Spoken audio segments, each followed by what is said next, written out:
ఆషాఢమాసం మన తెలుగు సంవత్సరంలో 4వ మాసమే ఆషాఢమాసం.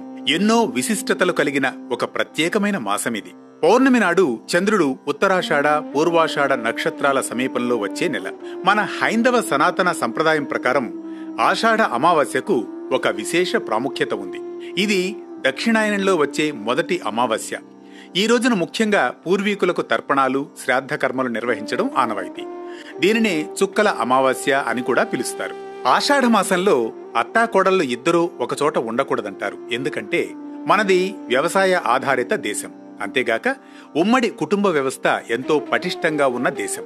ఆషాఢ మాసంలో వర్షాలు పడ్డం ప్రారంభమవుతాయి.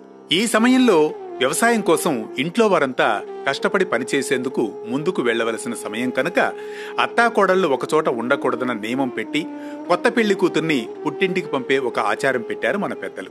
అప్పుడే పెళ్లై కొత్తగా వేరే వాళ్ల ఇంటికి వచ్చిన అమ్మాయి పుట్టింటికి కొంతకాలం వెళ్లినప్పుడు ఇక్కడికి అక్కడకు ఉన్న సామ్యం ఏమిటి, ఏ విషయంలో వైవిధ్యం ఉంది, ఒకసారి మానసికంగా తరచి చూసుకుని అత్తగారి ఇంటికి తగినట్లుగా తనను తాను మలుచుకోవడానికి ఒక చక్కని అవకాశంగా ఈ ఆషాఢ మాసంలో దీనిని అభివర్ణిస్తారు.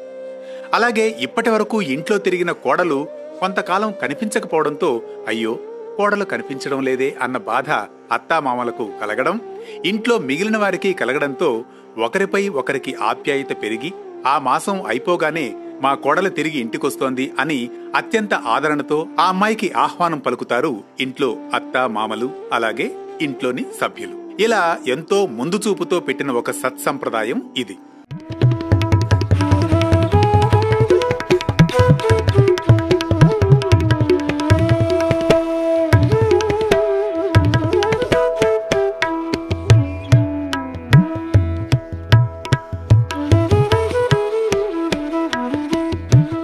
అంతేగాక ఈ ఆషాఢ మాసంలో కోటి ఆశలతో వివాహమైన కొత్త జంటకు ఎడబాటు అనే నియమాన్ని మన పెద్దలు ఎందుకు విధించారంటే, ఈ మాసంలో గనక కొత్త జంట ఒకే చోట ఉండి ఒకవేళ నెల తప్పినట్లయితే ప్రసవం అయ్యేది ఎండాకాలంలోనే. ఆ సమయం తల్లికి బిడ్డకు అసౌకర్యాలను కష్టాలను నివారించడం కోసమే ఒక దూరాలోచనతో ఆరోగ్యపరంగా ఉండాలని ఆలోచించి విధించిన నియమంగా ఈ ఆషాఢ మాసంలో నూతన వధువును పుట్టింటికి పంపిస్తారు. ఇక ఈ నెలలో నిజానికి వివాహం వంటి ముహూర్తాలు లేకపోయినా కూడా పుడమి పులకించడంతో ప్రకృతి దివ్యంగా ఉంటుంది.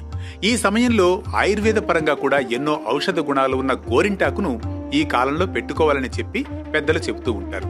ఎందుకంటే వర్షాలకు తడుస్తూ ఎండుతూ నానుతూ ఉన్న ఈ సమయంలో రక్తంలో ఎన్నో రకాల మార్పులు వస్తాయి. అందులో ఆడపిల్లలు ఇంట్లో పనులు చేసుకునేటప్పుడు నీటిలో ఎక్కువగా నానుతూ ఉంటారు కనుక దానివల్ల వారికి ఈ కాలంలో వచ్చే ఇబ్బందులను ఎదుర్కోవడానికి చక్కగా గోరింటాకు ఆకులను తీసుకుని నూరి పెట్టుకోవడం ద్వారా వారికి రక్తంలో వచ్చే దోషాలు రాకుండా ఉంటాయని, ఈ కాలంలో గోరింటాకు పెట్టుకుని తీరాలని ఒక అలవాటును ఇది ఒక సత్సంప్రదాయంగా